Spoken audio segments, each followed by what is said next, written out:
kind of how to cultivate that mindset and intention to either start or finish a book. Like I said, it does take a lot of discipline. But first, let's talk about courage. It is really first about finding the courage to share your voice. And you may notice this wherever you are in the writing process. Either maybe you haven't started at all, or maybe you're in the process of writing a book. I certainly ran into a place and time in the course of writing my book where I questioned, like, oh, how much should I disclose in this book? And I've personally found, both in studying literature, studying poetry, and in writing a book and books, that when you can find that vulnerable space and really share who you are or share your point of view, whether it's fiction or nonfiction, it really does benefit the reader.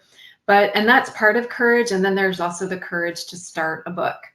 There's also courage in finishing a book too, because once your book is finished, then you have to have the courage to market your book, which again is a whole other topic. But building up that courage, finding your voice, and then giving your voice a platform in terms of a book, and maybe down the road in terms of other content that you create around your book, doing interviews and things like that, is really, really important. So I would say, it's, and this can be what our Facebook group can be for, is kind of talking about finding that courage.